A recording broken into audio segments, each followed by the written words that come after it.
भारत का डंका दुनिया में बज रहा, क्योंकि अमेरिका जैसा शक्तिशाली देश भी अब भारत का मुरीद हो गया है और भारत से वो बड़ी मदद मांग रहा।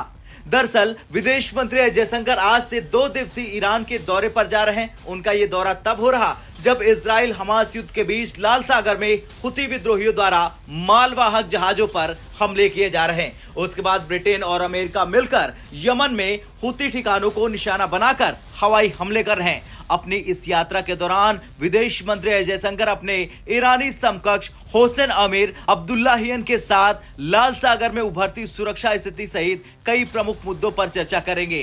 भारत लाल सागर के मौजूदा हालातों पर करीब से नजर रख रहा। विदेश मंत्रालय ने कहा कि दोनों मंत्री द्विपक्षीय, क्षेत्रीय और वैश्विक मुद्दों पर विचार विमर्श करेंगे। मंत्रालय ने एक बयान जारी किया जिसमें कहा कि विदेश मंत्री जयशंकर 14 से 15 जनवरी तक ईरान के दौरे पर रहेंगे। बयान में यह भी बताया गया कि वो ईरान के विदेश मंत्री हुसैन अमीर अब्दुल्लाहियन से मुलाकात करेंगे और द्विपक्षीय, क्षेत्रीय और वैश्विक मुद्दों पर चर्चा करेंगे। बता दें, लाल सागर जहां हुती हमले कर रहे हैं उसे दुनिया के सबसे महत्वपूर्ण जल मार्गों में से एक माना जाता है। ईरान पर आरोप लगते रहे कि वो न केवल हमास बल्कि हुती और हिजबुल्लाह को आर्थिक और सैन्य मदद देता है। अमेरिका यूएन में हुती विद्रोहियों के हमले के लिए ईरान को जिम्मेदार बता चुका है। ऐसे में जयशंकर की ये यात्रा काफी अहम मानी जा रही है। यात्रा से पहले जयशंकर ने अमेरिकी विदेश मंत्री एंटनी ब्लिंकन से फोन पर बातचीत की थी। इस दौरान लाल सागर का मुद्दा उठा था। भारतीय नौसेना ने उत्तर और मध्य अरब सागर सहित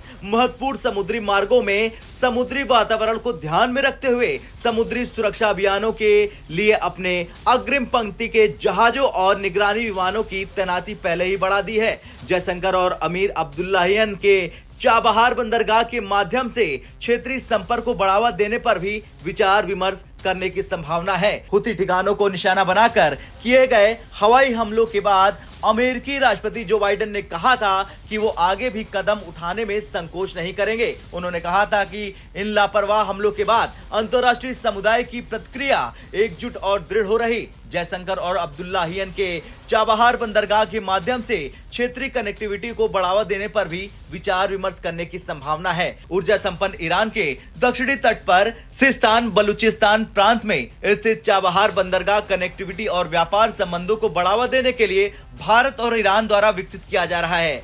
भारत क्षेत्रीय व्यापार को बढ़ावा देने के लिए चाबहार बंदरगाह परियोजना पर जोर दे रहा, खासकर अफगानिस्तान से इसकी कनेक्टिविटी के लिए 2021 में ताशकंद में एक कनेक्टिविटी सम्मेलन में जयशंकर ने चाबहार बंदरगाह को अफगानिस्तान सहित एक प्रमुख क्षेत्रीय पारगमन केंद्र के रूप में पेश किया। चाबहार बंदरगाह को INSTC परियोजना के लिए एक प्रमुख केंद्र के रूप में भी देखा जा रहा है। अंतर्राष्ट्रीय उत्तर दक्षिण परिवहन गलियारा यानी INSTC Bharat, Iran, Afghanistan, Armenia, Azerbaijan, रूस, मध्य एशिया और यूरोप के बीच माल ढुलाई के लिए 7,200 किलोमीटर लंबी मल्टी मोड परिवहन परियोजना है। विदेश सचिव विनय क्वात्रा ने राजनीतिक मामलों के लिए ईरानी उप विदेश मंत्री अली बगेरी कानी के साथ भारत ईरान विदेश कार्यालय परामर्श की बैठक की सह अध्यक्षता करने के लिए नवंबर में तेहरान का दौरा भी किया था। खैर, कुछ भी हो, लेकिन जिस तरह से अब ये खेल हो रहा लाल सागर वाला, उसे लेकर आपका क्या कुछ कहना है और जयशंकर क्या